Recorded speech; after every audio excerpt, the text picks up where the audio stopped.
Prepare the required tools, knife, ruler, board, hot melt, glue gum, etc.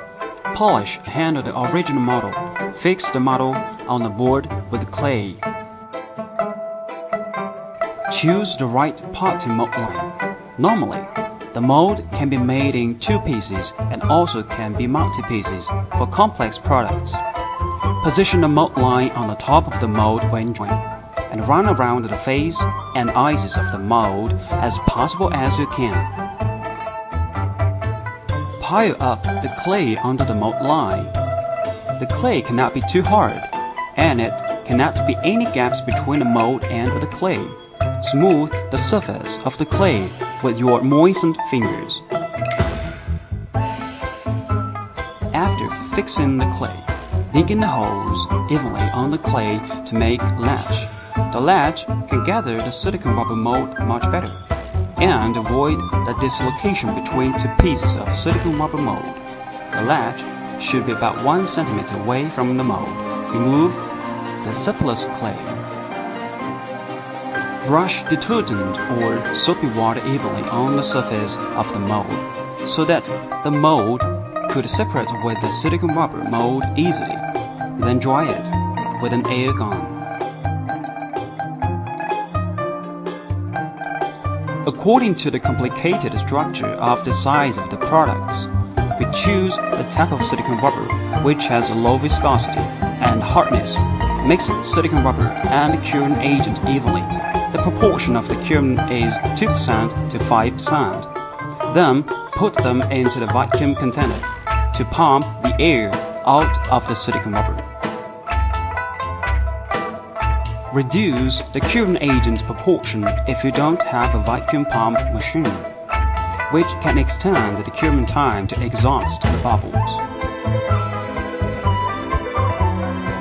After vacuum pumping, brush the first layer of silicone rubber evenly on the mold. The first layer of silicone rubber should be thinner than 1 mm, which is to cover the mold and the clay thinly. Brush the second layer of silicone rubber till the first one is cured, about 15 minutes. The proportion of curing agent in second layer of silicone rubber should be higher than the first one. It would spend 5 to 8 minutes to cure. After brushing the second or the third layer of silicone rubber, cover the gauze. When the silicone stops flowing, the gauze can increase the tension and strength of the mold. According to the size of the product, add 1 more layer of gauze. Generally, it will not cover more than 2 layers of gauze.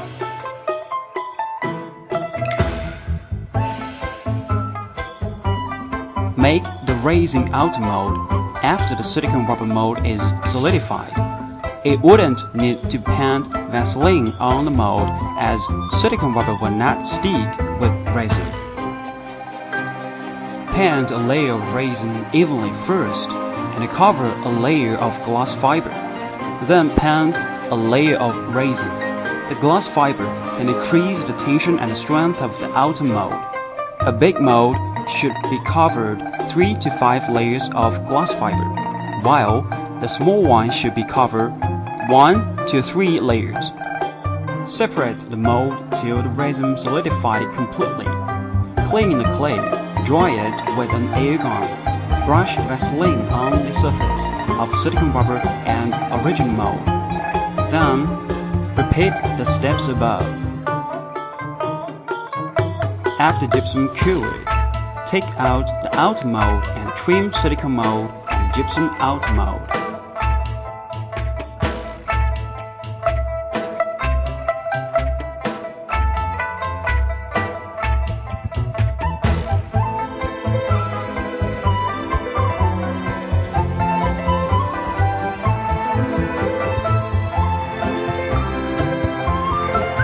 We make some holes by the electric drill on the mold of the linking part for fastening the mold by the screw.